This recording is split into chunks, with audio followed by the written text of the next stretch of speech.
Jack Nichols, and welcome to home. Who's going to break Hayesmith's world title?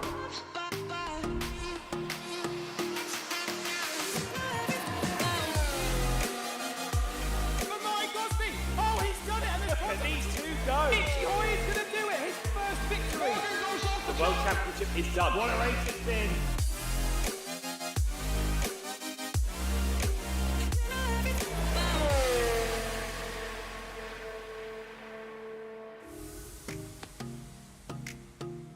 Hello and welcome back to Interlagos for the 9th and final round of the 2023 Formula SimRacing Pro Championship, brought to you in partnership with VCO eSports. A fortnight ago in Suzuka, Royal Blue's Patrick Sevet took his first pro victory as a last corner tangle between 2023 champion Victor Ivanov and Burst eSports Tom Oldenmenger allowed the Dutchman's teammate Cameron Roger to take third after fighting through from 17th on the grid. Royal Blue are 45 points ahead of Burst eSports in the team's championship, meaning that if the British squad can get just one of their 4 drivers home in 11th or better, then they will retain their crown from last season. Meanwhile, in the Drivers' Championship, Sevet heads Oldenmenger in second by 16 points. My name is Edward Hunter, and alongside me today is William Chadwick. Will, Interlagos is a historic, challenging track with lots of elevation changes and overtaking opportunities. What are the drivers going to have to look out for across qualifying and the next 57 laps? Such a challenging track for any type of car, especially a Formula car, is Interlagos, and it has held season finales many years gone by. Very technical, high-speed sections of the track, but also coupled with some very low-speed mechanical grip areas, which will challenge the drivers across all ranges of driving styles and setup choices. So it's going to be interesting to see how qualifying pans out, which we have going right now. Yeah, there you go. There is your 2023 Pro Champion, Victor Ivanov. Of course, he'd been racing for 9 seasons before he finally clinched that title earlier this season in Monza. In terms of championships going down to the wire, Pro is your closest because we've still got the Teams Championship yet to be decided. But unfortunately, it's the only series we've been able to get any of the Drivers or Teams Championships down to the wire as Victor Ivanov speeds up through Jun Chao and powers towards the line, opens the DRS in just a few short moments' time to start his lap. Yeah, and as coming down into turn 1, into the center S's, it's a hard braking zone. Often you're angling the car in, going to clip a little bit of that first curb, a little bit of the second, then you ride that third curb round turn number 3 as you try and shorten the distance as much as possible down into turn 4. Into turn 4, swings Victor Ivanov through Subito de Largo, and now he's going to go uphill into the more twisty technical section. This is such a tricky right-hander, because it's sort of constant radius, a little bit like a turn 8 in Istanbul used to be, where you sort of have to make sure you meet both apexes. And now it goes, yeah, this is the really technical twisty section. See, now it goes towards Mergulio and out of the little 90-degree right-hander. This is, again, really downhill. It's a bit of a roller coaster ride. You can see him bumping around as well. And now he goes into Jun Chao, which literally means the junction. And now back uphill again. And he gets right to the inside. So it's got the shortest line possible towards the line. Of course, Race Direction has warned people about diving in towards the pit lane and then swerving back out to try and get the best line. But Victor Ivanov sets the fastest lap as the benchmark, 108.505. And Ivanov, winner here last year. Current champion, you got to say, of all the drivers, he's probably got the most confidence about him, and he's certainly got the most eye-catching livery too. The pink and orange get up, Will, that I'm sure you will become familiar and accustomed to now over the next hour and a half or so.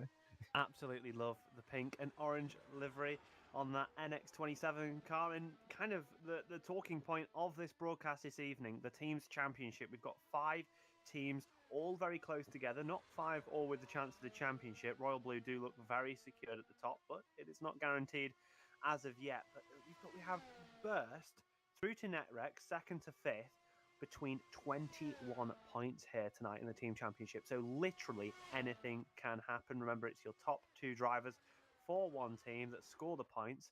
I'll be calculating it in the background to tell you what the changes and movements are here at Interlagos this evening. Yeah, finishing runner-up is a big deal because it sets you up very nicely as the challengers to Royal Blue potentially going into next year's Pro Season. Royal Blue, of course, won last year, so they are very much the top dogs here in Pro. And they even started their assault in World Championship. They started to really get things together. I think they were 7th and 10th with Matthew Williams and Cosmo Prosciutto, our reigning Pro Champ, our 2022 Pro Champion, I should say, because he's not the reigning champion anymore because Ivanov succeeded him. Barbikov, though, swings the rear around and straight into the barrier goes the Royal Blue. Barbikov, who had been showing very, very well in practice there, had a great first sector and was pushing just that little bit too hard, the Bulgarian, to get that pole position. From here, you see Tom Oldenwenger on his outlap, taking it nice and slowly, making sure that he doesn't take any performance out of those tyres before he gets to his lap. Interesting to see what Oldenwenger can do. Of course, have been second for a large period of time in this championship. Now sits third, 16 points back from your closest challenger to Ivanov this season, Patrick Sever. And again, that is up for grabs. 16 points is quite a lot with your first place driver getting 30, so still quite a big gap, but definitely up for grabs here. And as Oldenwenger powers out that last corner, heads on to another lap here. We'll be trying to set the fastest time he possibly can do. Hard on the brakes into the center S's, gets that first curb a little bit, and nibble the second right over the not quite over the third. We're going to keep it nice and tight down into turn 4, and we'll see that first split as he crosses it not too far from now. 10th down already. That's quite a short sector, quite a lot of time in one of these cars to be losing that first sector, but his car could be set up more, maybe a higher wing configuration for this high-speed right-hander. You see the car almost drifting there on the middle of the corner. It really looked on the edge there for Oldenwenger, trying to extract as much performance as possible. The inside here, going to shorten that line there, widen it out. Get a nice apex, a little bit wide, could be costing you a little bit of time there. And as we go down the hill, we'll see our second cut of the timing beam here. Green, personal best, but dropped off another 10th to our leader's time so far. And with it only being essentially one corner to the line, it's going to be quite interesting to see whether he's able to jump up the order. And cuts the timing beam, doesn't look to have improved. Still just, no. P7. Yeah, P7. So it needs to do maybe a better lap there. I'll tell you who's going very quickly. Danny Van Der Neet, who just immediately takes that P7 there with a 108.698. So we should probably, because there we go, we have got the timing screen up again for everyone at home there. So you see Victor Ivanov, just a solitary 100th ahead of Sergio Fletcher, of course. Fletcher, who finished on the podium at Monza for Valet. And Fletcher has really been doing a lot, much like Ivanov actually, doing a lot of this season by himself for Valet. With only the occasional help from a teammate being drafted in here and there. As towards the line comes Barbikov, who gets onto the front row, and Frelich actually sets a lap time at exactly the same time there. So fantastic lap from Simon Frelich, who's been struggling of lately, but now he's currently on pole by 27 thousandths there. Frelich's best result of the season coming in round number 1, a 3rd place, where he got onto the podium at the Bahrain International Circuit. So provisional pole position for the time being. Very, very good for him, but you can see so close at the top, just 600ths of a second separating your top 6, and Royal Blue certainly looking very strong to easily defend that team's championship, as it looks like in a minute. Rocco thinking the best of it, thinking that he's not going to improve. That was single filling in for Wesley Bucat, of course, who is unavailable for this round. But as you say, Sergio Fletcher sets a fantastic first sector as he powers through Magulio into Jun Chao. He comes. This is where we just saw Single get too far on the curb and lose time. Fletcher almost makes the same mistake, but not quite as bad. 35.1 in Sector 2, and now it's all about this run to the line, making it as short as possible in the Valet. A minute and a half to go. Can he get onto the front row? Yes, he can. Second place, just 3 thousandths behind Simon Frelich's lap. It's such a short lap here and Interlagos that the margins are going to be minuscule throughout the field. Yeah, and 2 of those sectors as well are very short. It's that middle sector of the lap where you'll see the biggest difference between our drivers here tonight. Very close. Personal best in that first sector, a little bit down in the second. Unlikely to make the time up in the 3rd sector, but I have been proven wrong before. Comes across the line, does improve, and then goes purple in the final sector to prove me wrong. Yeah, that was amazing final run to the line there. So that really shows you that the NX27 has got good straight line speed there. I do tell a lie because even our teammate Liam Howard is here today and has actually just set personal best first sector 17.1. Patrick Sevitt sets to 17.0 though. That's very quick indeed, and indeed he just goes straight on there at the Pico di Pato turn 10. But there goes Ivanov through Pico di Pato, gets a bit of a slide on actually. He goes into Magulio. This is Liam Howard, sorry, not Ivanov. Yeah, so used to there only being one pink and orange car. And I think it also doesn't help that Liam Howard is sharing Ivanov's livery, so it says Ivanov on the rear wing too. It's just the black helmet's the only thing that tells them apart distinctively. But here he comes towards the line then. Can this get him into the top 10? Very important for NX27 in the team's championship. Liam Howard, unfortunately, only good enough for 17th, but of course, Peter Knapp and Cameron Roger stationary in the pit lane. Looks like neither of them are going to get a lap on the board then as we cut to Zalagianis then, the 2022 Academy champion. This is going to be his final lap then. Decent first sector, 16.9. Actually, that's a very good first sector. Oh, a little bit of a twitch on through Jun Chao, and he's going to be losing time all the way uphill here. So I don't think it's going to be a big improvement here for Zalagianis. He might be able to snatch 8th or 7th off of Antoni or Oldermenger. And indeed he does, 7th place. There we go. I now look very, very smart and prudent there. But here comes Single. Impressively, in one of his first appearances in Pro, he's going to qualify in 5th position, I believe. Not a bad effort for one of his first appearances. Levanov now, 2 personal best sectors. Seems to go fairly well in the first sector, and again, second sector pretty good as well. Can he improve right at the last here to get himself a little bit higher up in that top 10 positions? Goes across the line. Jumps up to 7th place, so not a bad lap there for Levanov. No, not at all, and he displaces Zalagianis, of course. I think it's probably would have wanted to qualify a little bit further out, but this is very, very good for Royal Blue. They've got a car on the front row, a car in 4th, and a car in 6th then. And Peter Knapp starting from the back, unfortunately, but just ahead of Cam Roger. But yeah, in terms of the team's championship, that could not have gone too much better, other than snatching pole off of Ivanov. But there you go, confirmation of our grid for the final pro race of the season. Viktor Ivanov takes yet another pole position. He did it quite a few times this season, and he's added to his collection there. Just 55 thousandths ahead of Simon Frelick, who takes his first front row of the season. Great to see Simon Frelick back on form ahead of Valle's Sergio Fletcher. Then it is Stoyan Barbakov, who's going to start 5th in the second Royal Blue, just ahead of debutant in Pro Istvan Single for Team Iris. Patrick Sevitt will start 6th in the third Royal Blue. Leonov will start 7th for Netrex GP ahead of George Zalagianis in the ground effect. Then it is Danny Van Den Eat in 9th, and Tom Oldermenger starting from 10th, just 2.8 tenths down. Then it is Kevin Morville, who will start 11th for Super Venturi. That's one of his best starting positions, ahead of Alex Lahou and Loic Moynier in the Irises. Matt Tucson will start 14th for Ground Effect, ahead of Cat Panizio. Then it is Gianni Lianos and Liam Howard taking up the penultimate row, but it'll be Peter Knapp and Cam Roger, who set no times in the session, starting from the very tail of the field. So there we go then, 57 laps await us, and it will be Ivanov and Frelick on the front row, of course. And I think very few people are going to put it past Ivanov to win at Interlagos 2 years in a row, like he did last year, though. Of course, last year it was slightly bittersweet because he just lost out on the Drivers' Championship. But this year he's got it sewn up with a couple of races to spare. So I think, as I said before going in, few are going to feel more confident than Viktor Ivanov going into this one.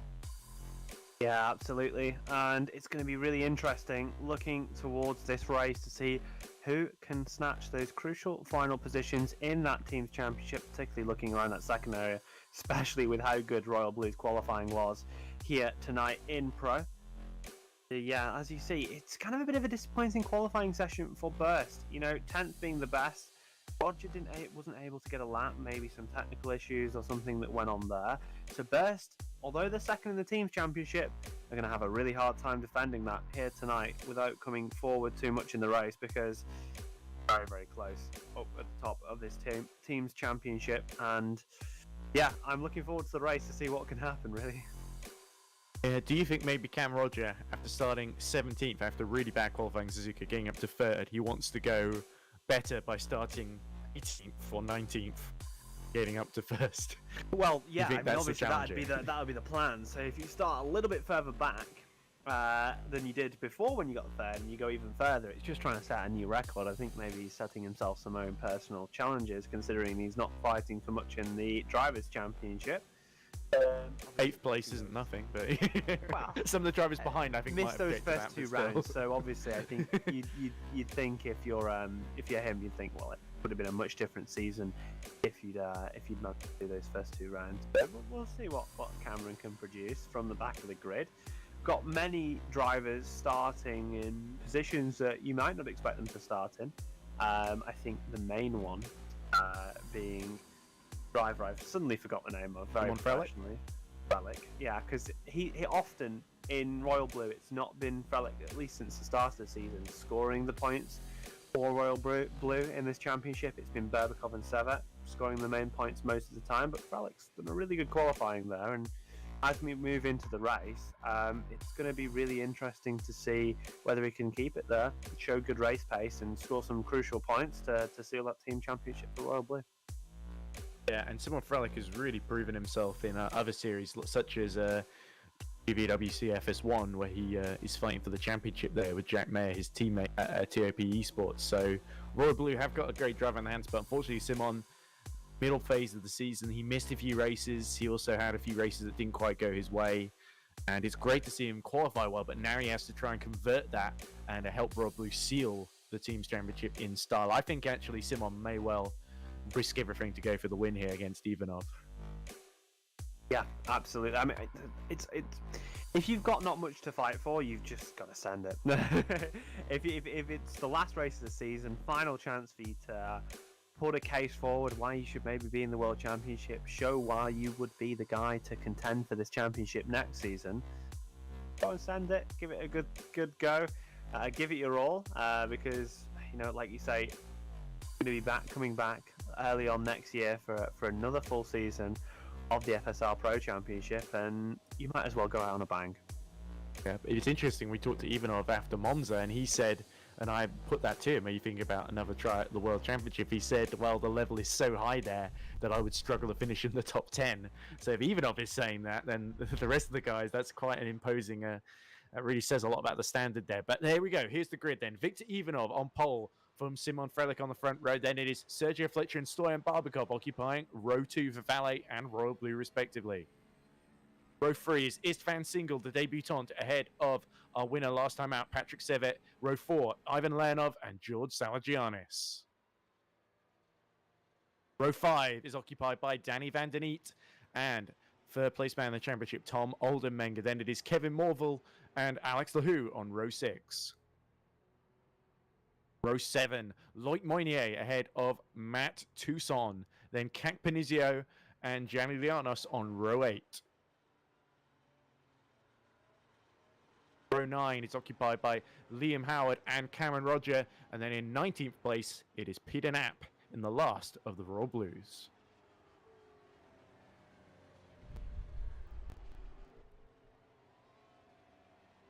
"19 drivers then, Will, getting ready to take the start here at Interlagos. Strategy of choice. Liam Howard starting in the pit lane though, so I think there's an issue for the second of the NX27. So already we got one NX27 on pole, the other has had a bit of a nightmare here getting into the race, but Liam Howard hopefully can get to the end of the pit lane in time and at least take part, because it's been a while since we've seen Liam Howard in action. He was so really solid in Academy last season. It's been a shame to see him absent, and great to see him participating again at Brazil. Yeah, and obviously looking at those tyre choices on the left-hand side, which will inevitably change at some point, and we won't know who's on what tyre, but if it is true, all on the hard tyre, all on a very, very similar strategy, so get away from the line should be fairly similar. We could maybe see quite an interesting battle there at the front, as there won't be any definitive tyre advantages in terms of the level of grip that these compounds provide, and as the drivers line themselves up on the grid, great race here for the final time in Pro. Yep, here they are. They're all just slotting in the midfield and at the back there. You can see Peter Knapp in the Italian liveried car. which, of course, Peter Knapp is Slovakian, of course, and won his first race in Academy at Suzuka not so long ago. He's just finished 5th, of course, in the Academy race here. But, of course, the Italian livery is for Mirko Mancini, who, of course, he's filling in for.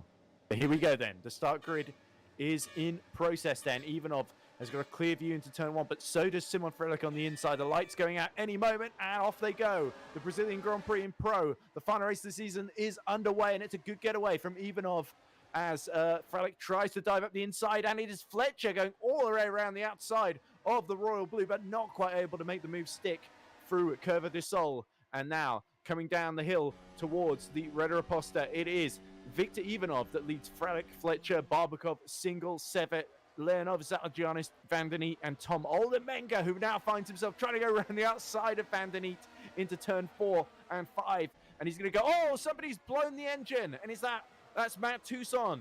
Oh, no, Matt Toussaint is out of the race in the most dramatic way possible. Peter Knapp has to go around the outside of him there. But that is not the way Matt Toussaint would have wanted his season to end there for Grand Effect. And that says the horrible start to the race for Toussaint. Be looking to sell that car to Elon Musk as some sort of flamethrower. But unfortunately, that is not the way you'd want your season to end. And it looks like maybe we're having engine issues for other people as well. Not quite it wasn't sure a long hold as well, especially compared to Academy. So that really shows you how high the temperatures are. It's still 40-degree track temperature, I believe. Look at that. That's Moynier, who I think he's made a good move on Danny Van der Neet to get into 10th there at Bica di Pato around the outside. But the engine's still smoking, though, behind him. And here is Fletcher. He's not given up on Simon Frelick. Frelick looking a little bit squirrely as he goes into Curva de Sol and on the long run towards the Rey Reposta and into Decido de Largo. He's got the inside line, has Sergio Fletcher in the valet, as behind Patrick Sevet is going to attack Istvan Single for 5th. And now it's 3 Royal Blues in a row.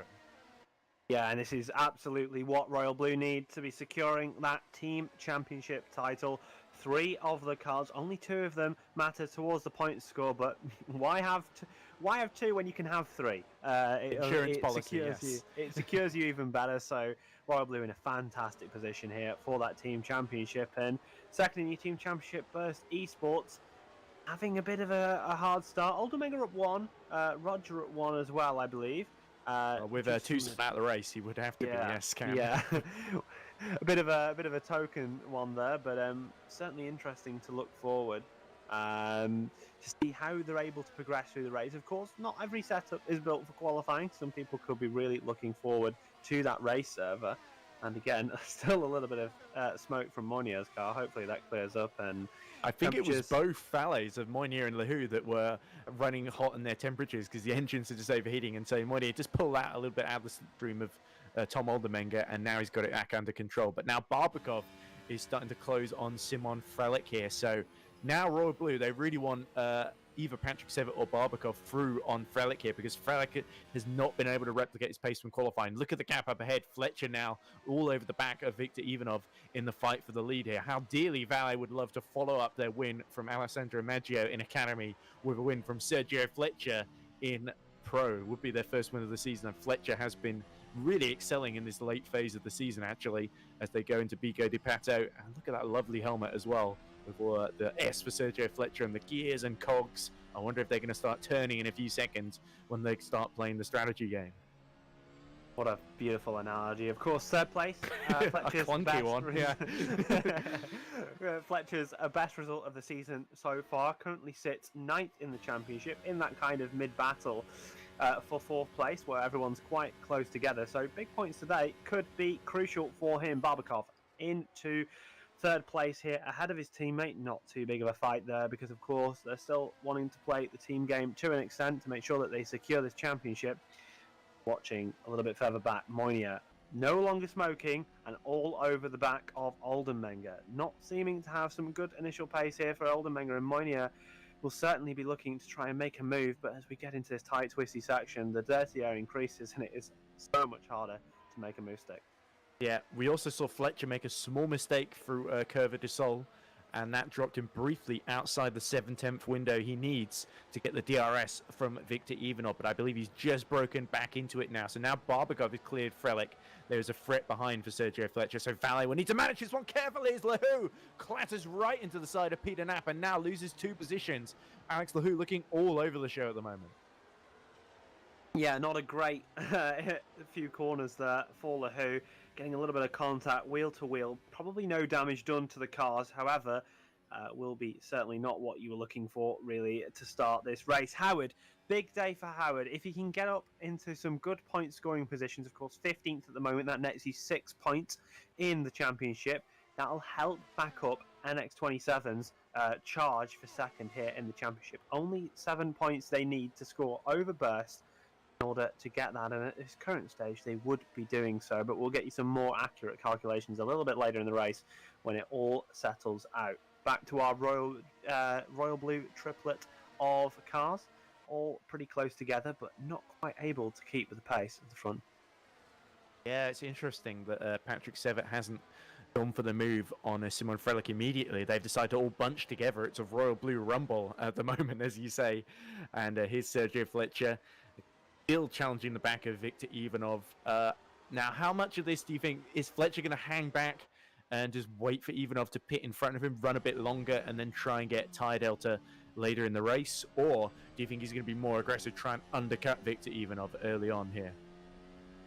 Yeah, and for Fletcher, you know, he has nothing to lose here. Obviously fighting for potentially a better position in the Drivers' Championship, but as we go down into turn one, it's going to be an aggressive move to the inside, down into the center S's, and he has made that move stick in front of your champion, Victor Ivanov here, but Ivanov is going to have a chance back here, right tucked up underneath the wing of the Valet eSports car to the outside in turn number 4. Is possible to make a move stick here, and if you can keep it on the outside, you'll have the inside for the next few corners. But Fletcher able to hold that position. As we go into the tight twisty section here, it looks like he's going to have that race lead. Yeah, just couldn't quite get the outside into Ferradura, could Ivanov, and so Valet crucially taking the race lead here in Pro with their only car. So Fletcher, he's got to do this all on his own. Ivanov, he's even got Howard, although he's down in 15th position, but he is still slowly making progress, although he has just been overtaken by Peter Knapp. Know how quick he can be. And Peter Knapp has got his own championship aspirations to worry about for Royal Blue in the team title. But now Ivanov will get a helping of DRS as long as he stays. Oh, he is just outside the window he needs, so he might actually see Sergio Fletcher escape up the road here. Yeah, and that's an excellent little bit of a section there. However, maybe some large electrical deployment, as the top speeds look to be quite a massive difference there between Ivanov and Fletcher, and able to catch back into that 7/10 region. We did note in qualifying how Ivanov was so fast through that final sector, perhaps suggesting that his wing choice is reasonably low compared to the likes of Fletcher, which might be why we see him struggle a little bit in that middle sector. Yeah, Barbaga, by the way, behind was 5/10 quicker than Ivanov that last lap round. His lap time's very comparable to Sergio Fletcher's. We've got Leonov is also going quite quickly, 13.1s behind Simon Frelick then. So Patrick Sevitt has managed to find a way through up to 4th position, and now he's going to challenge Barbakov, his teammate. I think clearly Patrick Sevitt has been the form man this season, and I think he might be calling on the radio for Barbakov now to move aside. And there is Frelick still backing both of them up, doing a pretty admirable job, despite falling off of the front row. But this is very, very interesting now with Fletcher leading. It's not quite, I think, what many of us were expecting going in, although Sergio Fletcher, the Spaniard, as I said, has been having a brilliant end to the season. How dearly he would love to take his first win in Pro to really put the cat among the pigeons. But here comes the pigeon in the form of our champion Victor Ivanov as Fletcher breaks and locks up into the center S.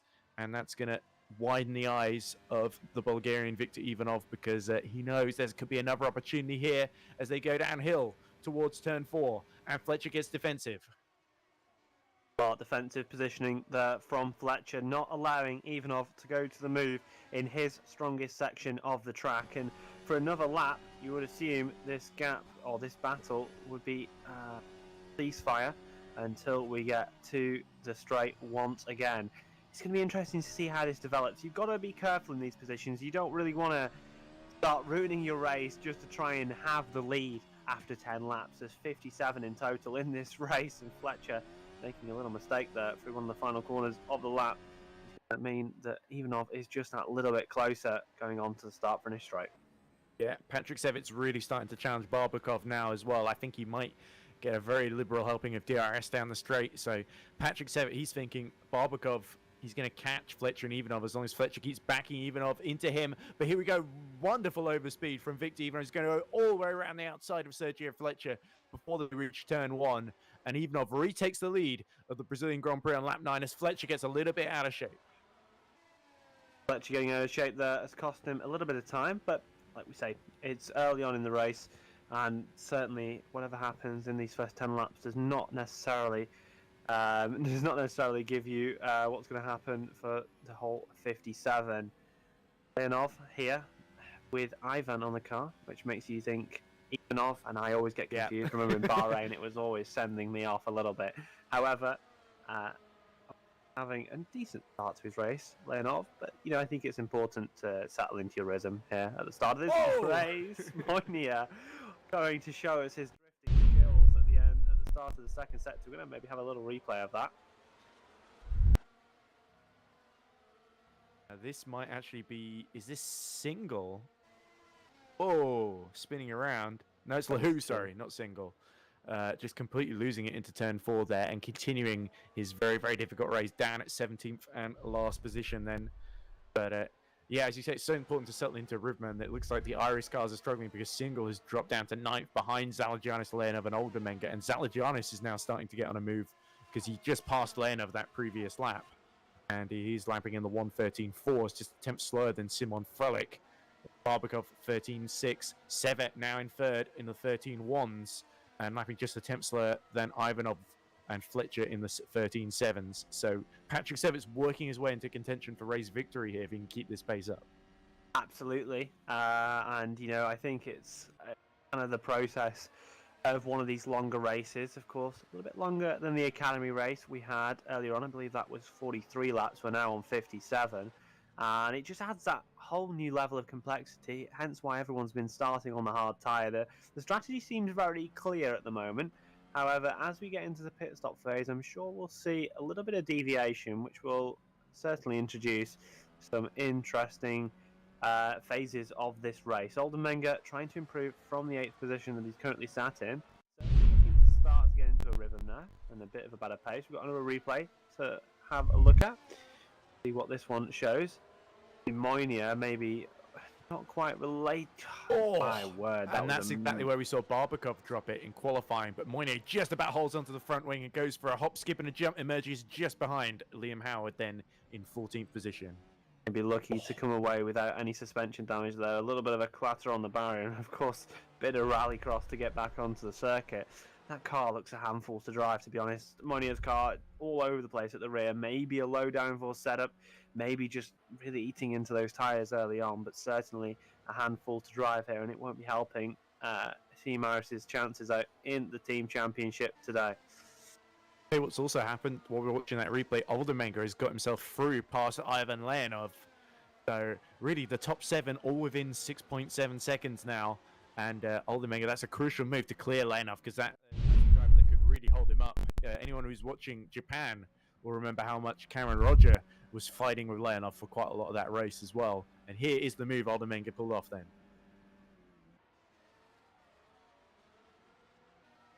Oh, a little bit of contact as well, Will, as he just tried to complete the move there. Leonov just couldn't disappear on the outside quickly enough. Oh yeah, a little bit deep for Oldenmenga, and he's got to be careful with doing that because you can easily get yourself turned if you're coming across the nose of another competitor when you're not clear. So, got away with it for now. 12 laps in the race, obviously it's still very early on, and as we watch this race develop, it's interesting to kind of think where we are at in the Teams Championship, and it's important for Ivanov to win here today. That could be the difference between him and getting that spot over burst for second in that Team Championship, and Fletcher is still keeping him honest, still nice and close. Your leading car for Team Iris here is the attacking trio again of Netrex cars. It's interesting. We got the 3 Royal Blues and then the 3 Netrexes a bit further back, haven't we? Yeah, it's all a nice little quartet of cars. All teammates, clearly showing that their setups are very similar and the drivers are very evenly matched. And as you look towards the head of the field, maybe a bit of a mistake for Ivanov, as Fletcher is now able to close up, but you can see the difference in deployment or straight line speed, because that is a massive difference when we watch the likes of Ivanov when he's behind. The gain is just, but there with Fletcher, it's a lot less. Yeah, Fletcher was really much quicker in the middle sector on that lap, 3/10 quicker. But everywhere else, they were very, very nip and tuck then. And the other thing that's going on here in the battle for the Teams Championship is that Frelich, I think, could well be used to defend from Zalagianis, and particularly Oldenmenger, who was a big threat, the only threat really to Royal Blue today, along with Cameron Roger, in terms of denying them the championship. But of course, if they can get just one of those 3 cars home in the top 11, and they've got Peter Knapp just outside the top 11 as well, then they will be assured no matter what happens. But here is, oh, look at Sergio Fletcher getting a wiggle on, so he's really trying to take advantage of where he's quick here in the middle sector, so he can get close enough and into the DRS. But like you say, Will, he has, Ivanov has started to get things under control now, and he knows exactly what Fletcher's trying to do, so he builds enough of a gap once he gets onto the straight here to negate the DRS effectively. Yeah, and that is going to be really hard for Fletcher to fight against in this race. Really, for me, the key is pit stops. If you can get into the pits, get an advantage through a different tyre strategy, maybe an earlier pit stop, overcut, undercut, whatever you can do, and kind of break that DRS range, that's when you can start to maybe build a gap if you are Fletcher and you do have more pace in clean air. Looking forward here, it looks like Zalagianis for Grand Effect SimRacing, not really in that team's championship fight that we talked about earlier inside that top 5. However, still looking for a result, still looking to try and get a nice point score here in the final round. It's always nice to go out with a bang, like we say. And wow, Frelich all over the place on the exit there, rear end, struggling to keep it in check. If we look towards the Teams Championship, as things currently stand, Royal Blue would be winning that quite comfortably on 314 points. And this is where it gets interesting. NX27 would overtake Burst, as things stand, by 10 points, and Iris and Netrex for the 5th place. Place, battling for the 4th place, would be on equal points as things stand. So it's quite interesting in that Teams Championship as it is currently, but Cameron Roger looking to score some more points for Burst to make that a bit harder for NX27 to overturn. Yeah, that looks like Kevin Morville he's just overcoming. So Cameron Roger finally getting some more moves in. He did overtake Alex Lahou earlier on there. He's just completing the move through Curva de Sol there. So Morville very much at his mercy. And look at this. This is Zalagianis overcoming Simon Frelich for 5th position there. So Frelich, they were really hoping Royal Blue would be the rear gunner here. He's unfortunately not been able to hold up Zalagianis for very long at all. And Zalagianis now escaping down the straight. And Oldenmenger, sensing blood in the water here, he fancies a go at Simon Frelich. Roger's out. Cameron Roger's out of the race. I've just realised it says DNF in that bottom left. Something's happened to Cameron Roger. Might be getting a replay right now of what that was. So I'm making that move for 15th place, and this could be crucial. Wow, massively off. Oh my word, that is such a close incident and massive failure there. Looks like he's lost it on the curb, and I'm not quite sure how that's happened, but that is the wheel was straight in a straight line there. It wasn't like he was even trying to save that one. So I wonder if there was a hardware failure or something that affected Cam there. But that's a hardware failure, yeah. Yeah, and he was so lucky not to hit. I think that was either Lahou or Moynier. He just went right across in the front of it, Jun Chao. But there we go. That is effectively because Burst can now only score 30 points with Tom Oldenmenger now. That hands Royal Blue the Teams Championship effectively for that crash. Yeah, that does hand Royal Blue the Teams Championship. So provisionally crowned here on lap 16. Royal Blue are your champions of the Team Championship here in Pro, but there is still a lot to fight for the runners-up spot. Still 4 teams in it here this evening. Oldenmenger showing some of that race pace, kind of the where the setup's built for. Not really a great performance in qualifying for his standards, but here in the race, looking a lot faster. And as he closes up to the back, Simon Frelich will be looking to try and get through these 2 cars to increase best point score for this round and to maybe help them stay ahead of NX27. Well, it's now extra crucial now for Liam Howard to stay in this race then, because that guarantees they'll be scoring more points than Burst. Yeah, absolutely. Just do not DNF. That's what I'd say. Just keep yourself in the race and get the point score. Oldenmenger having a bit of a twitch on through Bico de Pato, and that is allowing Leonov to sort of creep back in here to this fifth place battle. Zalagianis not quite breaking away from Simon Frelick to the degree we saw earlier, but he could well start pumping in those laps. And Frelick now really under attack from Oldermenga. Oldermenga's got the inside. Can he pull off? Frelick is going to try and go the long way around to hold on to that sixth position. And indeed he does so as Zalagianis throws up a cloud of dust on the exit there. And now Oldermenga's got the inside then on the run through the Red Riposta towards Decido de Largo, turn 4, and it's comfortably done there. So Oldermenga making the moves when he needs to, and Leonov now has got Frelick in his sights. Yeah, and it's going to be interesting to see whether the NetRex can move forward as well, because they need to score a few more points if they want to be challenging Burst in this championship. Burst certainly at this moment in time closer to NetRex than they are to NX27, with Ivanov taking the win and Howard in 12th. And it's important, you know, as your star drivers, you know, we talk about the Oldermengas, the Ivanovs, the Leonovs of the teams, that they've got to perform here for the team's championship. They've got to get these results. It's the final round of the season. Really got to put in your best performance to score as much points as possible. And you know, Frelick's essentially a non-contributor in this team's championship at the moment. He's just racing for himself. He obviously wants to help his teammates out. They're in 3rd and 4th, but at this moment in time, he's not scoring any points. And Leonov, there you go, down the inside and able to make that move. Frelick continues to fall a bit backwards from his qualifying position. Yeah, because he lost the DRS from the back of Barbakov, Frelick has sort of become a bit of a sitting duck, sadly for him. And he saw just Leonov just appeared in front of him there on the inside at the center S. Frelick, if he can just stay in the top 10 here, he can maybe limit the damage, because the three NetRex GPs are quite spread quite far apart there. But that is crucial for Leonov, for their hopes to get himself and Danny Van Den Eet both firmly into the top 10 here. But oh, look how wide Frelick is going. He's getting a little bit frustrated, I think, trying to keep up with Leonov here. And now Oldermenga has actually started to close a bit on Zalagianis as well. So this 5th place battle is going to rumble on. But Fletcher up front is being dropped a little bit by Ivanov. He's well out of the DRS. And Frelick again gets heavy on the power there. And the car just about hanging on. But that's not going to be ideal for those tyres. Yeah, certainly not. And maybe a sign to switch off them in this opening stage, kind of dropping back, perhaps chewed through those tyres just a bit too quickly, and time to head on to an alternative strategy. But we've only seen one car come into the pit lane so far. Peter Knapp, who's been able to make a stop onto the medium tyre. But the fastest lap as well, 1:12.2, so he's about a second a lap faster than Ivanov in the lead. Yeah, so obviously that's the advantage of getting those new tyres on early, and of course, being in that kind of 10-second air bubble, having no one in front of you to slow you down, allows you to put in some good times before the rest stops, so it can give you some crucial track position.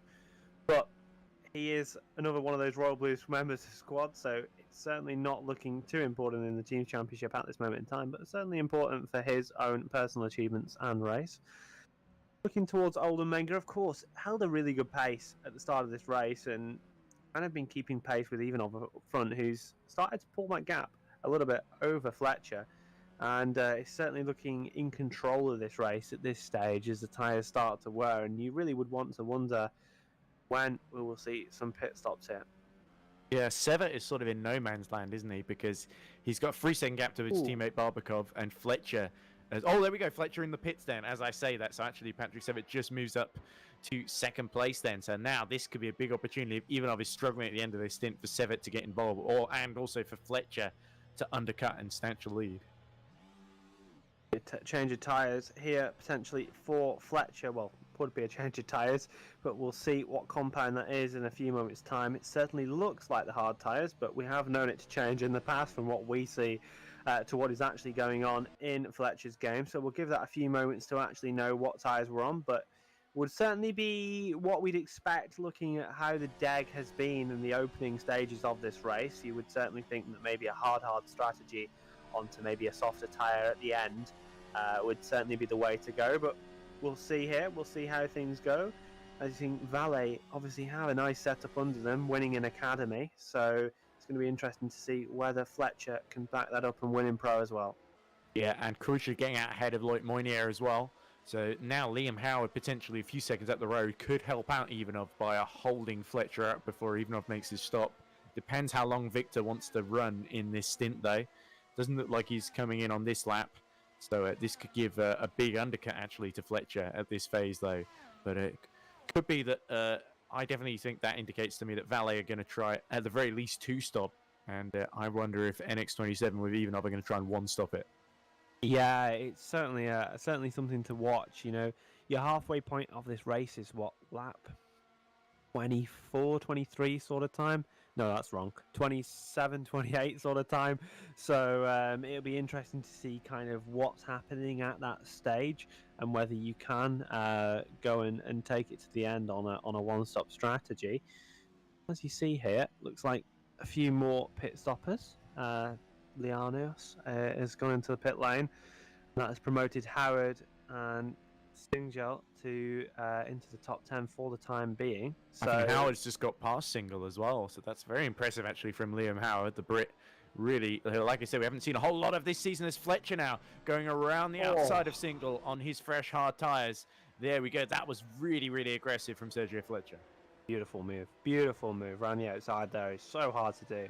Squirming for power on the exit, and now it's Howard's turn to do a little bit of a favour to his teammate, although you would expect it being pretty hard here. We know that an X27 car has a lot of straight line Ivanov in the speed. pits. You're up behind, it's going to be hard, and yeah, not too much of a hold up for Fletcher. So where will he come out in relation to Ivanov? Watch this pit exit now, because this is going to be crucial for this race.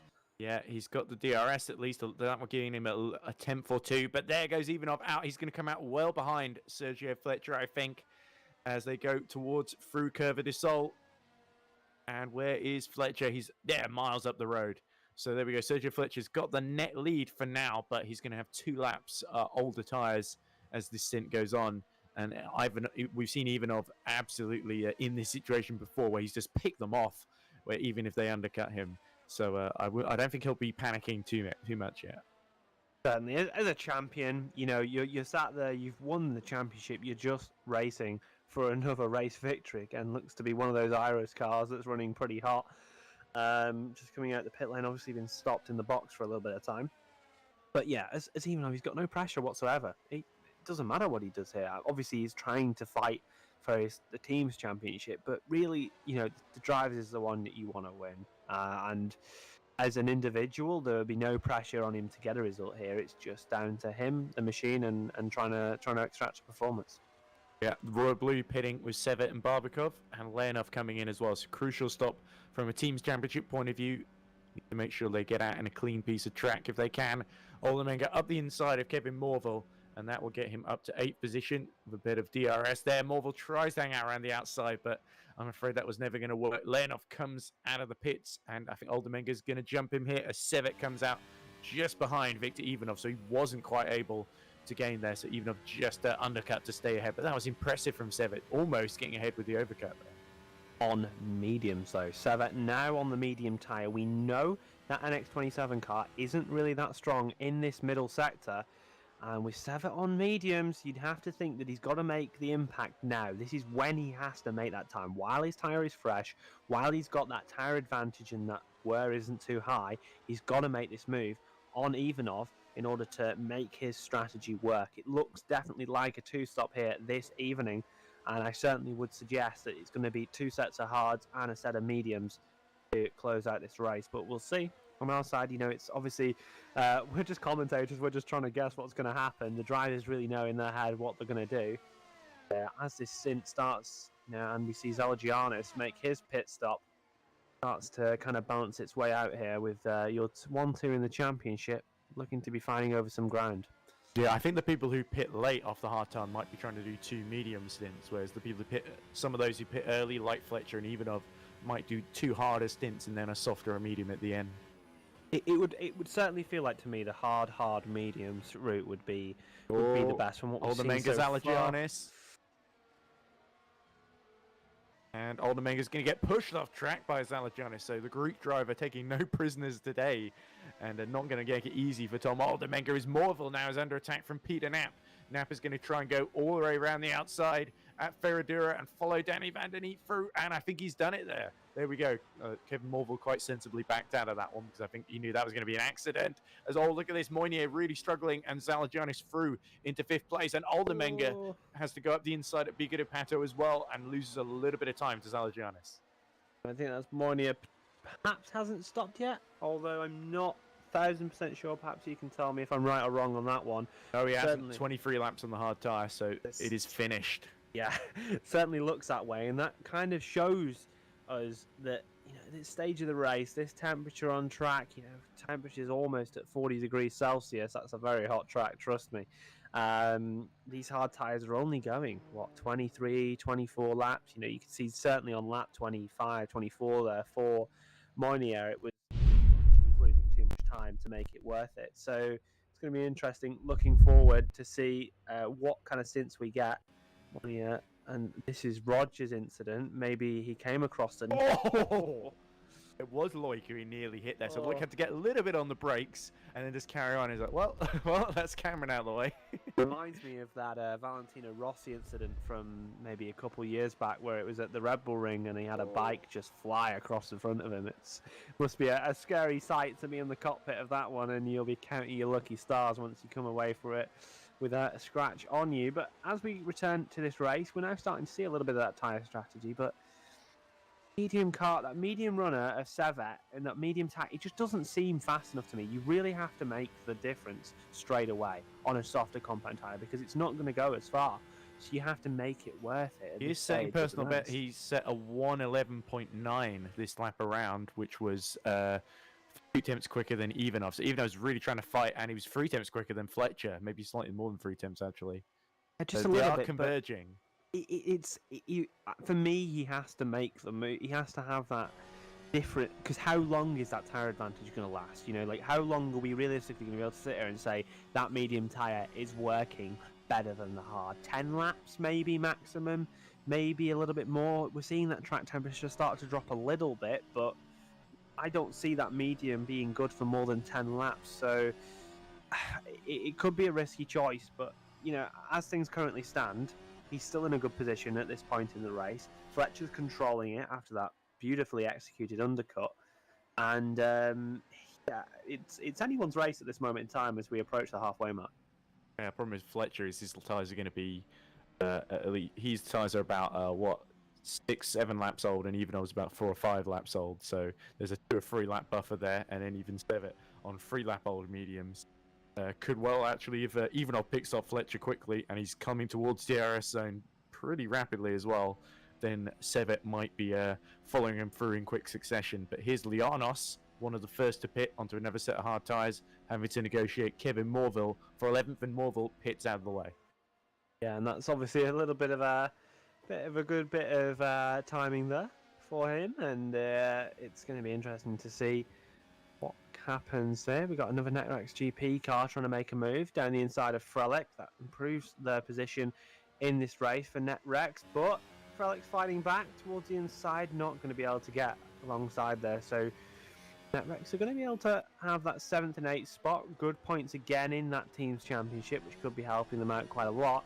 And Ivanov is starting to get closer to that 7/10 of a second DRS range. Yeah, Frelick, I think, really struggling for traction at this phase of the race. And we also saw Peter Knapp undercut those around to get up to 10th then. So he's now only a place behind Simon Frelick. So now all the Royal Blues, have just one of them, actually they're all in. We haven't got to worry about Roger, have we? So I can get off this whole team's championship hobby horse. But yeah, Royal Blue are doing exactly what they needed to do going into this event, and controlling the team's championship quite comfortably. But yeah, Fletcher is going to be really under pressure here from Ivanov in a few seconds' time as Frelick watches Van Den Eat and Leonov escape up the road in front of him, even with the DRS there. Yeah, and for me, it's really Iris, Team Iris, that are struggling in this team's championship at the moment. They're getting the lowest point score of our top 5, or equal kind of with Burst, and they're going to definitely be losing the position here to Netrex as things currently stand, as they're doing a much better job in this current race, and that's certainly the one to watch for me in this championship as it currently stands. So yeah, keep on watching this race, keeping on having a look at how it unfolds. Again, that gap pretty close to that 7/10 margin at the front, and we might see some DRS activation this time on the straight for Ivanov. Yeah, Sevet and Ivanov were both 3 tenths faster on the previous lap. Then Ivanov will win just under 6 tenths then as they come towards the DRS and the line to start lap 29. And Fletcher has got to make sure he doesn't end up defending thin air here, because that could end up compromising his exit into the curve of this Sol, and he goes a little bit wide through the center S, but collects it up in time. And again, there might be a small chance here for Ivanov into turn 4 here, if he can just get the run down the Red Aposta. Yeah, and certainly a little bit of a mistake there for Fletcher, which is annoying because he's obviously not got maybe he's using a little bit more electrical deployment, which is sending him a bit longer into turn 1, but he's got Ivanov behind who made that mistake as well, and he would have been able to have maybe a little bit more of a gap, Fletcher, if he'd not made that. So it's only going to make his life, at least at this stage of the race, a little bit harder. I would expect to see our final pit stops of this race for your front two at this moment in time, probably coming around about lap 40, maybe 38 sort of time. But for Sevet, you'd think that he'd be coming in lap 35. So if I was Patrick Sevet, I'd want to be leading at this point, at the point in time where I come into the pit. So he's got to get a move on, got to get through a couple of cars and maybe stretch out a little bit of an advantage before he brings it into pit lane in 5 to 10 lap time. If that's the case, Sevet might pit for another set of hards then. But here comes Ivanov with the DRS, gets within 3 temps, and again falls a little bit short here. So this is a very, very tense battle between this trio, the Valet, the NX27, and the Royal Blue, all duking it out for the race win here at Interlagos. And Ivanov, you get the sense he's biding his time here, isn't he? Just waiting for Fletcher's tyres to disintegrate further and further into this stint. He knows he's got that delta, and he's just got to wait for the opportunity to present itself, and then he'll absolutely take it. Certainly you would think that's kind of the smart thing to do, but for me, even though Fletcher's got that disadvantage on tyre life, yeah, it's 2 laps or so, but that just, again, means that if he's somehow able to finish this stint off leading, he's then going to come in earlier to the pit stop, get another undercut, which is going to extend his gap even further, which makes it even harder for Ivanov to come back at the end of the race. So for me, Fletcher's doing a really good job here. Lap 30, 27 laps to go, well past the halfway mark, leading this race, having a really great showing for Valet eSports here, and as things currently stand, he's looking in a really good position here to challenge. Oh, here comes Ivanov, gets even closer this time, and Sevet is really struggling to keep up actually with Ivanov when he's using so much energy down the straight there. And once again, Fletcher will have to get defensive then down the Reta Aposta and into Desida de Lago into turn 4. Here we go. He goes to the inside. Ivanov is going to try and challenge him around the outside and compromise his exit here through turn 5. But Fletcher sees it coming, prepares well, and is able to hold on for Valet. Really like what I see from Fletcher's defending. Very, very smart. Makes the move nice and clear and concise. But then when Ivanov makes that move to try and overtake around the outside, he ushers him towards the edge of the track, ensuring that he also has a good line into the corner and compromises Ivanov as much as possible. So some nice, smart defending here from Fletcher. Of course, lacking a little bit in pace. It's always easy to kind of see him as the car that has a lot more pace when you've got that advantage of the slipstream and DRS. And lap on lap here, it's good for Fletcher to be keeping this lead. All he's got to do is stay in some sort of position to be challenging Ivanov into that final stop, where then he's able to maybe make an undercut work again for him like he did in the first round of stops. Yeah, Fletcher getting very defensive early on towards turn 1 there. By the way, we did have a message in chat from Matt Tucson who says he hopes he enjoyed the pyrotechnic show on lap 1. Elon Musk certainly did, and I've offered your car to him to sell under his businesses. So I think that's very good. But we did enjoy the pyrotechnics, Tucson. Thank you very much for that. Yeah, good. It's like I said, not the way Matt would have wanted his season to end, but still, if you're going to go out with a bang, then literally go for it. Quite literally, yes. But it's certainly that's not in the mind of any of these drivers here. But certainly, Ivanov might be getting a little bit hot and sweaty behind Sergio Fletcher, just stuck in his wake. And the other thing is, if Ivanov goes for a risky move here and it doesn't work out, he could potentially lose out to Sevet as well. So Sevet keeping the pressure on really boxes Ivanov in here essentially and helps Fletcher a bit as well. Yeah, and like I say again, Sevet obviously wasn't in this position before the stops. He had a really good stop, got through, but for me, this medium tyre isn't doing what it needs to do for him at this moment in time. Of course, I'm happy to be proven wrong as we're watching a battle for the lead, a massive amount of overspeed for Ivanov. They're going to maybe make contact. It reminds me of a few battles we've seen in Formula 1 over the years. Able to hold that inside, a little bit of a twitch, and that's going to give Ivanov that little bit of a run around the outside. No DRS to help, and he's going to have to sit behind for this time being now. So Fletcher at the disadvantage, but he's still close and may be able to make a move on to the next lap. That was really, really well judged from Ivanov because he left plenty of space on the inside for Fletcher. Challenged him to go on the curb. Onto the curb he went and just didn't quite get the exit he needed to hold on to the lead there. And now Fletcher very much at the mercy of Sevet, who might have just enough life in these mediums to be able to give some trouble to the valet there. So Ivanov, as he was very much biding his time, but Fletcher did well to hold on for as long as he did. And now valet, we're going to look to the pits to try and get themselves back ahead here. Certainly it will be the same sort of strategy again for Fletcher. Looking a little bit like he's not quite got the ultimate pace, and Sevet here is the nightmare for Fletcher. If Sevet gets through, it's sort of this time where you'd expect the medium to hard crossover to come. Making that defensive move, Sevet's going to be able to get around the outside, and although it's good for now, and it's fine for now, as that medium tyre still holds up, when it starts to degrade and drop off, it's just going to lose Fletcher more time, and that could cost him the race here tonight with only 23 laps to go. Yeah, and Ivanov, I think, has chosen exactly the right moment to go for that move there. Last lap through, Ivanov sits at 112.7, Sevet sits at 112.7, Fletcher at 113.6, so that's how much time you lose being slipstreamed by cars on 2 consecutive laps there. And Barbakov's still 5.3 seconds down on his set of mediums, so he won't really be able to help out too much, unfortunately. But there's still a big battle going on between Barbakov, Zalagianis, and Oldermenga for 4th in the race. And of course, with championship implications there, especially for Oldermenga to try and get into the top 4 to limit the damage that NX27 can do here. But they look like they can do a lot of damage because Howard is very much holding on to 11th and challenging Lianos for 10th. Yeah, and this win for Ivanov is actually a bit crucial in this team championship. Depending on where Howard finishes, it could mean that they're able to get that advantage over Burst. Sevet using those medium tyres to the advantage. Down the inside contact. Sidepod to sidepod contact, giving the room for the second phase. However, there was certainly a fair knock there to Ivanov's car. And for Fletcher, that's not too bad of a thing for him because Sevet's at least able to get into that leading position before his expected pit window within the next, again, five or so laps. And yeah, certainly proving me a little bit wrong, as those mediums have certainly held up a little bit better than maybe I would have expected. Yeah, I think back to races like Spa, where Royal Blue took a gamble on the mediums and it absolutely backfired completely from pole position for Sevet.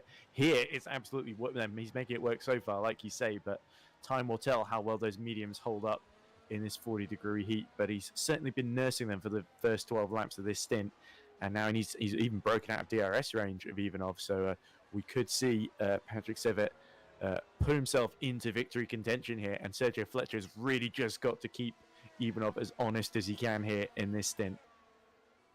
Yeah, absolutely. He's got to keep as close as possible at this moment in time. And that 1.3 second, 1.4 second gap at this moment in time is fine. It's completely fine. Ivanov's not got too much of an advantage ahead getting that DRS. Watching Oldermenga make a move, that's going to help Burst out in the fight to keep second in the championship. That's another point gained for Burst, up to 16 points as their total for this weekend, and he's now able to charge after Barbakov. And he'd been stuck by, remember, as just forcing Oldermenga wide after the pit stop there here at turn 4, and this time it's Oldermenga ahead then, so he got ahead very early down the start-finish straight, and now I think Barbakov is going to start to get a bit worried here in his defensive 4 position, because he knows Oldermenga is going to be a tough customer to keep behind.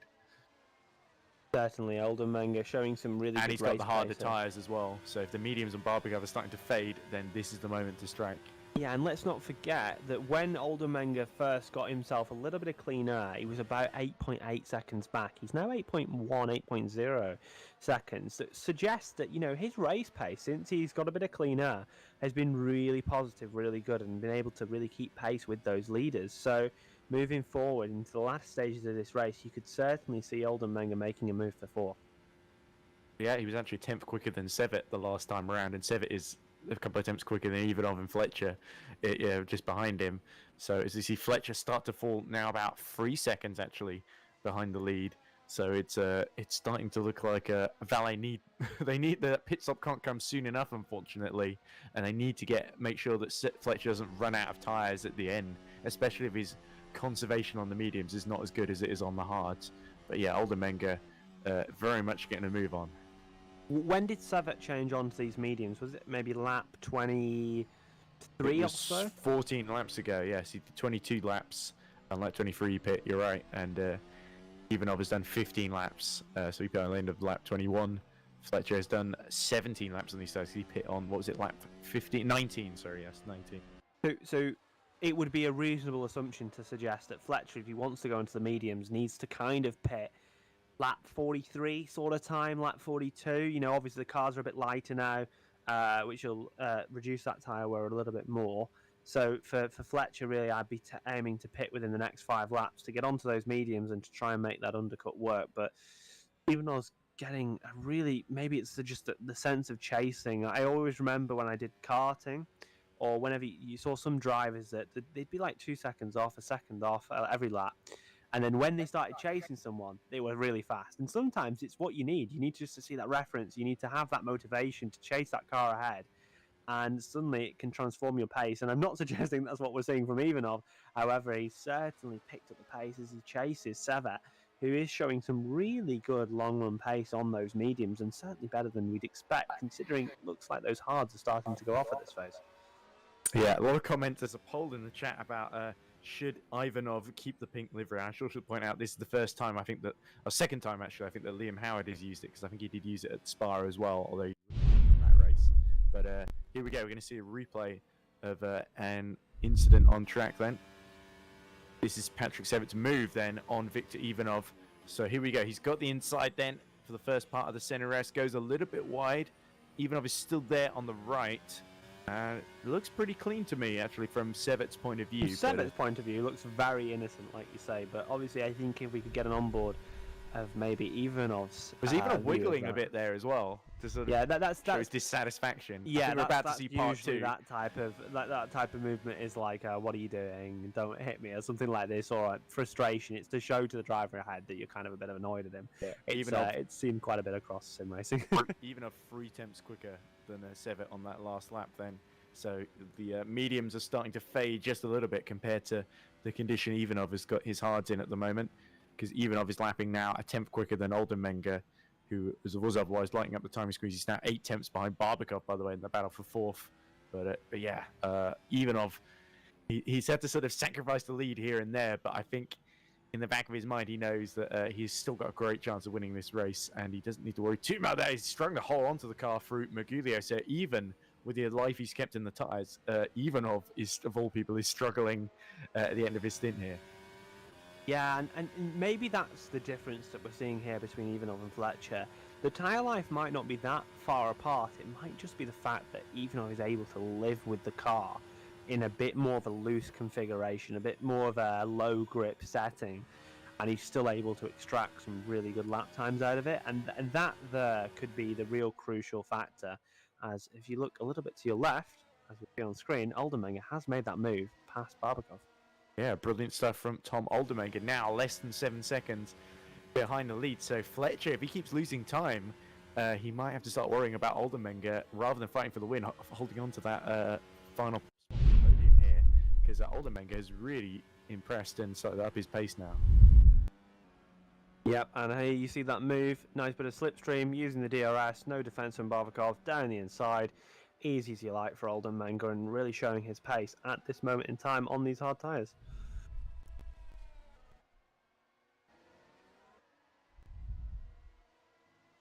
There we go. We're about to start lap 41 then. Ivanov still close to the back of Patrick Sevet then. He's looked closer than he has for a while, hasn't he, Will? So this could be the move coming up then. Actually, Sevet, is he aiming for the pits here? Yes, he is. So Ivanov stays out and just about avoids hitting the back of him there. That was pretty close, actually. Closer than I think Patrick Sevet realised. But the Royal Blue into the pit lane now for its final stop of the race. And Sevet is surely going to put on another set of mediums here and go to the end. And Barbakov is doing likewise. Yeah, so in comes Sevet. Change the tyres for one final time. Be interesting to see what he chooses to go for. Of course, our screens would indicate that it is a medium, but we'll see in a couple laps' time whether that is the case or not. If he has gone for medium, it certainly would make sense considering his last stint length being around about a similar time with a bit more fuel on board. So, going to be a nice charge here on the end, and you would actually reasonably give him a good go for the win here. We're watching another replay. Peter Knapp, a royal blue car in that Italian-style livery, and he's just gone past one of the Irish That's cars. Moynier, I think. I think Moynier may have finally retired. This is the same mistake he made before, isn't it? And he has caught it a bit earlier. But yeah, I think Moynier has actually come into the pits, I think, to retire from the race. So now only 14 cars running in the race now. And only one of them is Irish, and it's single of all people. I know Moynier has come out. There we go. He didn't retire. He just hit. For some new tyres, but it's really not good for Irish. You know, they were in a fairly good position in the Teams Championship, but today just hasn't gone their way. They're not going to be scoring big points here. They're going to be definitely slipping down to 5th as things stand in that Teams Championship. And certainly from a day where they could have gained a few positions, it's not what you would have liked to have seen from their perspective. Looks like we've had a pit stop, though, for Fletcher. Yeah, Fletcher's into the pits. I did notice that. Onto the mediums, like we expected. Lap 42. He's got, what's that, 15 laps to the end? 16 laps to the end on those mediums, and now it's what he needs to make it count. As you can see, he's coming out into a nice bit of clean air behind him. Patrick Sevitt, who's had a fantastic stop and has been able to overcut Fletcher pretty easily. I think he's undercut him, Patrick Sevitt. Yeah, sorry, undercut him, but the difference is massive, actually. Yeah, so for Valet made a brave call to undercut at the first stop, but now they've had to extend to try and get the mediums to the end, and as a result, Royal Blue have outfoxed them by doing 2 stops for the mediums here. So it's better tyre preservation in the first stint that's really helped Patrick Sevitt here. And now he's closing in on the pit window for Ivanov here. So Ivanov, he's probably going to try and run as long as he can and really just chew through the mediums when he gets on them to try and get back into first place. But Oldermenger now pits from second. So this is going to be a key stop for Burst. For me, it's really interesting to see when we see Ivanov pit here. For me, I'd be thinking, right, I need to get into the pit soon because Sevett's surely going to jump him having that long of a time on some fresh medium tyres. And we've seen some really good sectors from these drivers. You know, Fletcher went purple in the middle sector this time around, seeing a personal best from Sevitt in sector 1. And you could certainly say that And Barbakov's jumped Oldermenger. There we go. He's undercut his way back ahead then. It did just set the fastest lap of the race, but Oldermenger now has emerged right behind him. Yeah, and that's going to be an interesting battle looking towards the end as well. And with just 15 laps left, we've passed the academy distance here in this race, in these laps, and it's going to be interesting to see what we see towards the end here. A few more pit stops around near the back for Peter Knapp and Kevin Morville, which is going to allow, I think, no, just been able to stay ahead of Loic Moynier. Let's see a replay then. Is this the pit exit then of, no, this is Zalagianis fighting with Liam Howard into turn 1 then. Zalagianis, who has been trying to keep Oldermenger in sight. There we go, making a crucial move on the NX27 there. But, and then getting a bit on the dust, on the concrete, on the inside of the curb there, as we've seen so many drivers do. But Liam Howard, I don't think able to take advantage. Ivanov is in. So Ivanov comes into the pit lane, likely to go to mediums like we predicted. Looking at Leonov there. Also getting some new tyres, looking like he's on mediums. And is that mediums for Ivanov? No, it's not. It looks like medium. It looks like hards, but it's mediums. Yes, here we go. He's right behind Fletcher, and Fletcher has just undercut his way ahead. So Ivanov left it maybe a lap too long, and now the valet is ahead of him. So now he's got not just to get by Fletcher, but then cover the 4 seconds. Patrick Sevitt in this final stint of the race. Ivanov, he's giving himself a lot of work to do, but I don't think Patrick Sevitt is home and dry just yet. No, certainly not. We're going to have a very, very interesting last phase of this race. And certainly we're going to be seeing potentially a battle here at the front. We've got Ivanov versus Fletcher. Of course, that undercut again working for the Valet eSports car. With another 2-lap undercut, it seems like. However, Ivanov is closer this time, so we'll perhaps be fighting back sooner than we expect. That track temperature has rose back up almost to 40 degrees as it has been for most of this race, but did dip in the middle current for a little bit of time, and maybe Ivanov is going to go straight for it here, which he will, down the inside. little manoeuvre, and that's going to be crucial for his end to this race. Yeah, well, he knew Sergio Fletcher didn't have great top speed, did he? So he absolutely took advantage of that. And now he's got to pull away now, down on the run into turn 4 through Retro Aposta to make sure that he doesn't get attacked up the inside into turn 4 here. And he's comfortably cleared in there. Even Fletcher pushing that a little bit too hard to try and keep Ivanov in sight there. But Seva actually lost quite a bit of time. Fletcher set a 1:11.6. Seva set a 1:12.3 on that last lap. So I assume there might have been some kind of an in-lap traffic. I think he just made a mistake there and lost nearly a second to Ivanov. Yeah, and that could be crucial. These little gaps, these little bits of time that you can gain here and there can be crucial to your result here tonight. Both of these drivers will be looking to hunt down Patrick Seva, who's by far been on the best strategy, you would say, considering what that gap was before the first pit stops. Now it's time for your two lead protagonists to chase them down and see whether they can get this win in the final race of this season. I'll tell you who maybe has made a bit of a misstep on the strategy, Zalagianis, because he's gone hard, soft, hard. And he's the only one who's done that then. So he did 23 laps on the hard, 18 laps on the medium, and now 4 laps on the hard. So he's been caught a little bit by Danny Van Den Eet behind him, as Ivanov sets fastest lap of the race 7 tenths quicker than Patrick Seva. Yeah, so it's going to be interesting to see this gap kind of cascade down now. We've got 11 laps left in this race. And just a 3-second advantage for Patrick Seva, who has been on. Look at Older Menga, he's starting to catch as well, and he's dragging Barbakov with him. So Fletcher, I think, will start to get a bit worried here if he loses a bit of slipstream and tow from Ivanov once he takes off here. Yeah, and it's actually interesting to look towards the Drivers' Championship as well. And what this may be doing is for Fletcher is it might be pulling him up, and hopefully if he can finish in this position, he's able to get a few more positions left in that Drivers' Championship. Which he's level with Cameron Roger on 88 points, down in 9th. Although I suspect if he finishes, he will outscore Roger after what happened to him in this race. Moynier on 89 points, he's not here. Leonov is behind him as well, ahead on 93 points, and then we've got Zal. So he might have a chance at getting Zalagianis in 5th. I think Barbakov on 103 points might be a bit too far away though. Yeah, it certainly could be the case, especially with his position at this moment in time. But, with 10 laps to go, it's all to play for here in the Pro Division of the Formula Sim Racing League. And it's going to be interesting. I'm quite interested to see how this ends because, we've had a fantastic season here in the Formula Sim Racing Pro League. It's been great commentating a few of these rounds with you. And, I'm really looking forward to these last 10 laps to see what we're going to have happen. Yeah, we've had 6 different winners already. If Fletcher could somehow clear Ivanov and Seva, it would be 5 different winners this season. But I have a feeling it's going to come down to those two, and it's going to just as it sort of ended up being in Japan, of course.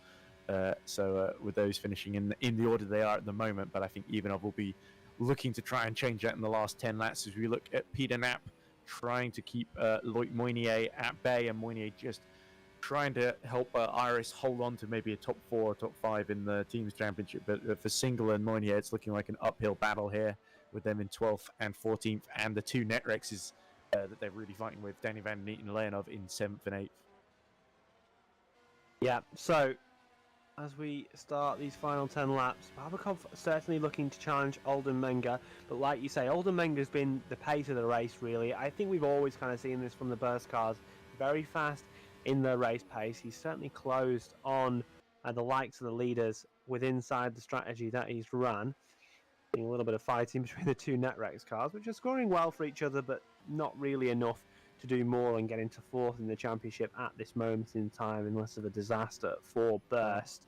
Well, the interesting thing for Netrex GP is that Zalagianis on the hards has not been setting great lap times at all, and Leonov has been flying 1:10.9 last time, whereas Zalagianis 1:11.8. So he's lapping about 10th slower than Seva in the lead, who's in turn being caught by Ivanov.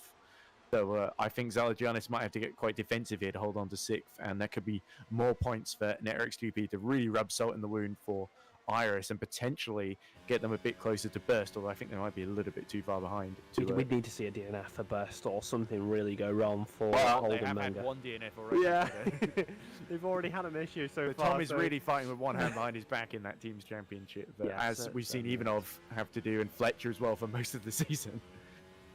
Yeah, certainly that would be the case, and with Barbakov getting quite close here. You wouldn't count a move for him. So yeah, I mean, I would run those numbers in the team championship and kind of get you where it's at the moment, and we'll see what could be the final changes as we look at that lead gap I've just seen there. Ivanov has cut it down massively, and it's now only a second at the front of the field. So the moves coming very soon. 3 attempts in the first sector on this lap alone as well that he gained on him.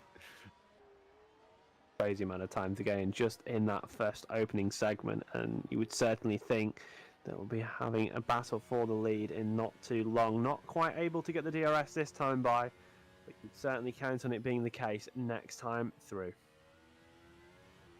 Yeah, interesting. Alex the Who says in the chat, this season is finally over. So that's him. That's, I think, his view on his retirement, because he was struggling the whole race. And like I said to you beforehand, actually, he admitted to me that he'd not already done much practice. As you see, Barbakov just falling short with the DRS here. And Mattis Harvig in comment, who of course narrowly missed out on third in the Academy race, says let's go Oldenmenger. So of course burst the Danish team, so it makes sense that Mattis Harvig, the Dane, is supporting the home team. Certainly support the teams from your country. Didn't you say that Royal Blue are a British team? They are. So that's where I have to support. You know, we've got to get behind the Brits, but yeah, they're pretty comfortably. Owned by Matthew Clip, I believe. Not to be confused with Matthew Williams, who represents them in the World Championship as well, and it's done a very good job actually in the last couple of races, constantly getting in the P7 against a really stacked field. And of course, he did get that podium here in Brazil last season in World Championship, which I'm sure Matt Williams will be looking to replicate once this race is over in just over 7 laps time, of course, and with our post-race stuff to go through as well with the results. But Ivanov here, 7 tenths behind now, so he didn't have the amazing exit from Jun Chao, but overall he has been catching here, and he's got plenty of time to plan his attack here. Patrick Sevet is going to have to get ultra defensive here. Yeah, and he will have to be defending for his life with 6 laps to go here, and the top speed that Ivanov has in his kart this evening. And I think providing no pass into this next section, a little bit of traffic ahead, maybe of Kevin Morville, I think, at the back of the field, lapping around about 1 minute and 11 seconds off. I'm going to just run through what your standings are in the Teams Championship. So before any race reviews or anything, currently Royal Blue would be winning the Teams Championship. I think that's been pretty confirmed ever since the DNF of Cameron Roger with 321 points. First, eSports would be losing a spot to NX27, 248 points to 258 for NX27, and Iris will be losing a spot in 4th to go to 5th, giving that up to Netrex, who would go on to 236 points as things stand. So your closest margins at the moment are really between Iris and Netrex and Burst and NX27, but you know, as things stand in this current bit of the race, you wouldn't expect much to change. Well, potentially Ivanov could get even more points for NX27, but here we go. It's got a great speed into turn 1, and Ivanov is going to take the lead comfortably into turn 1 with just 5 laps to go. What a fabulous move there, and Patrick Sevet could do nothing to halt the charge of our 2023 champion, Victor Ivanov. Such a fast car in a straight line here this evening. Ivanov absolutely blitzed Sevet down that front straight, and all bets would be on him now for this win to take the final round of the season. Your champion ever since Monza, I believe, and you know, going out in style. And you know, you'd have to say Ivanov should really give World Championship another crack, because you know, you can only learn from racing against the best. That's what I've always learned within side esports on my own side of things. And when you race against the best, you potentially make yourself even better. And he's certainly been the class of the field this year. Yeah, certainly, and it looked very obviously we had so many different winners, but even in the first part of the season, but Ivanov was always able to sneak in a P2 or P3 to hang on. I think actually, I don't think he have. I tell a lie. I don't think Ivanov has ever finished P3 this season. The closest he got was P4 at Silverstone, which is still his worst result of the year. He's otherwise just finished P1 or P2, and it looks like win number 5 of the season could well be up for grabs here. As long as he doesn't make a mistake, which is very, very, very rarely seen him do in pro this season. But as you say, yeah, I would love to see Ivanov give World Championship another go, because when he's done his debut drives last year for Unicorns of Love, he was able to get P8, P7, and it would be interesting to see him. I think it would be a big achievement if he could score a top 10 against the really stacked World Championship field that we have this year and could well have again in 2024. But here's Moynier and Single then really only fighting each other for 13th and 14th then. So it's pretty bleak viewing for Iris, but very, very good viewing if you're a NetRex or NX27 fan, because both of those teams looking to gain positions in the Teams Championship, like you say. Fletcher, by the way, rapidly being caught by Tom Oldenmenger, although only by a 10th on this lap. Fletcher did lose quite a few laps ago. Now the gap's just over 1.5 seconds then, and Oldenmenger's started to pull away from Barbakov as well. Yeah, and it was weird because Barbakov certainly looked to have a decent go at Oldenmenger in the early part of the stint. At Savitt using that DRS, but just not able to catch on that front straight compared to the setup that Ivanov has managed to produce for this round of the season. And it's just so fast in a straight line that it's really hard to race against cars that are fast in a straight line. You might be faster than them across the course of a lap, across the course of a qualifying session, but if you can't pass them, you're not going to get past. So it's one of those things, and with the tyre advantage that Ivanov has and the pace he's shown this evening, it's really an exceptional drive, and would certainly think that Savitt, your runner-up in the championship, cannot do too much here. Yeah, interesting little stat here. Zalgianis fighting with Leonov. He has set a lap time identical to 0.3 of a second. 1:12.035. Ivan Leonov 1:12.035. So that shows you how close that battle is. 1.3 between the pair. So the hards and the mediums added exact crossover then here towards the end of the race on those two different strategies. But Savitt, he may be able to just keep in the DRS here, which will, I think, he'll give him that illusory hope, really, of trying to keep up with that NX27 in a straight line. The pink machine just flies off. I've never seen a pig fly, but Ivanov has made it happen. Certainly an interesting livery. Like you say, we had that poll in the chat saying, should we keep the pink and orange livery for further seasons? And you've got to respect it, because there's so many liveries in sim racing that end up being pretty similar colours, black and red. Blues are used quite often and stuff, and you never see pink and orange, do you? And it's just fantastic to see, although some would say potentially an eyesore. I'd say it's creative. I think it also, even though it was a statement of intent, wasn't it, when he introduced that at Imola, or was it, get which round he introduced it in? Yeah, it was definitely Imola, because he had a different livery in Silverstone when he finished 4th, and from then on he just never finished outside the top 2. So the livery seems to have it seems to be symbolizing, I guess, his confidence that he's had in this second half of the season. Oldenmenger makes a little mistake for Biga de Pato, and he cannot afford that, because that's going to allow the podium to slip away in the form of Sergio Fletcher. Yeah, and with a few laps left here, there is still a little bit to play for, but it's certainly looking to have aligned itself pretty nicely. Savitt and Ivanov, your top two protagonists this season, are finishing it off potentially with a 1-2 here. And shout out to Fletcher, because he's had a great race. Of course, he would have wanted the win. He would have wanted maybe a second if he could have got it. But you've got to give it to him in the Valley Esports car. We saw a great drive in Academy from Valley Esports to get the win. And it's a great drive for Fletcher, because it's potentially going to move him up in that Drivers' Championship. Yeah, I think Valet are 27 points behind Ground Effect in 6th in the Teams Championship. So the win, it wouldn't quite be enough unless something terrible happens to Zalgianis here. I think Zalgianis doing enough to hold on to 6th for Ground Effect, despite the loss of Matt Toussaint early in the race. But here is Oldenmenger, with Chewbacca on the back of his helmet there, as you can see. So maybe, don't think he's going to let the rookie win, to use a Star Wars quote on Sergio Fletcher, but he's certainly going to push him all the way here. Yeah, for sure. Savitt. Yeah, and Savitt's actually close this time.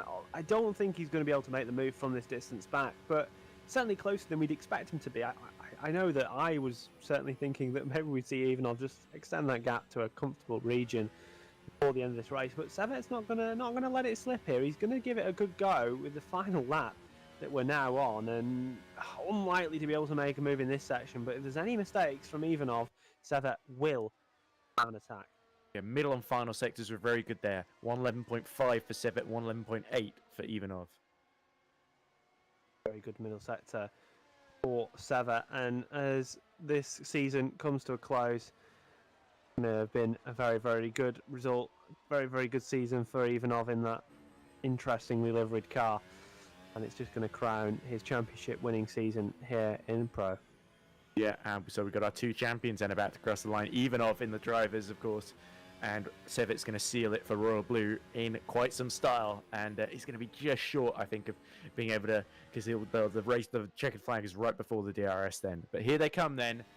It's Victor Ivanov that's going to take his 5th win to crown off what's been a fantastic championship-winning season, and Patrick Sevic just behind is also going to cross the line to seal the team's championship for the 2nd year in a row for Royal Blue. But the Brazilian Grand Prix goes to Victor Ivanov.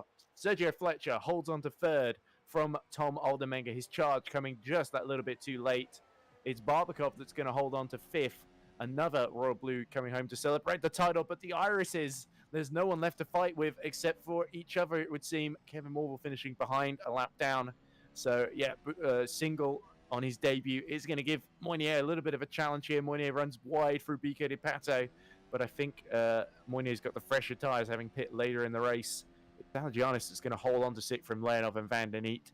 Frelick, our front row starter, is going to finish 9th. Howard beats Lianos right at the end to finish 10th then. So great job by Liam Howard to get his first top 10 of the season right at the end. I'm sure Liam Howard will be back for more next season. Here come our final few finishes then on the road.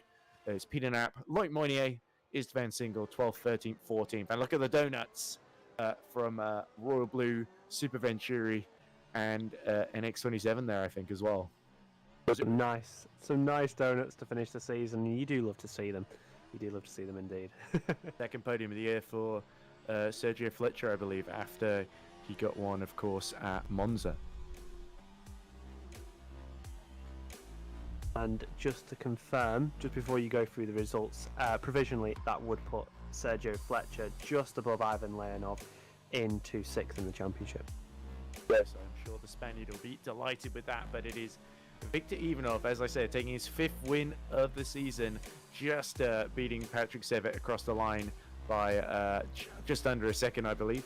Then it is Sergio Fletcher that rounds out the podium for Valet Esports. Valet's 2nd podium of the season, ahead of Tom Oldenmenger, and I think Tom just missing out on the podium.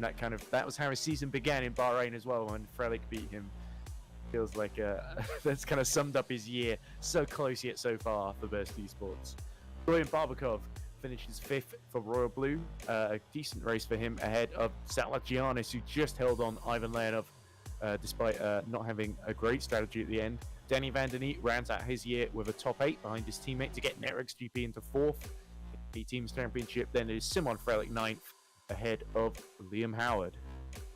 Gianni Lianos is going to finish 11th ahead of Peter Knapp, who makes another appearance in Pro. Loic Moynier helps round out our finishes from Istvan Single and Kevin Morville. Then our retirements: Alex Lahou, Cameron Roger with that scary moment right across the bow of Loic Moynier at Jun Chao. And then Matt Toussaint with his spectacular blow up on the opening lap. And Cac Panizio, who I think eliminated extremely early on. Possibly he didn't even get off the line, I think. But there we go. That's all 19 of your entrants covered. Ivanov really ended the year in the style he dominated the year effectively. But Patrick Sevic, I think that's a really good sign for the future, that he has been able to finish so strongly in these last 3 races, never outside the top 2, and even getting the win in Japan. So I think Patrick Sevic's definitely going to be one to watch next season, and the Royal Blue take home the team's championship as a consolation prize. Well, yeah, absolutely. Yeah. It was a really good final round that we saw here in Sao Paulo, also known as Interlagos, however you want to say it, and we saw some interesting conclusions in that team's championship across the board.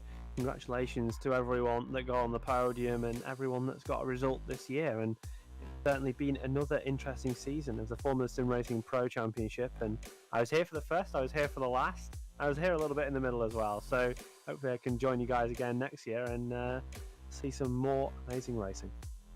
Absolutely, it's been a pleasure having you, Will. Also a pleasure having Antoni Nicpon with us in race direction, or not race direction, I mean broadcast direction, of course, covering the coverage of the race so beautifully for us.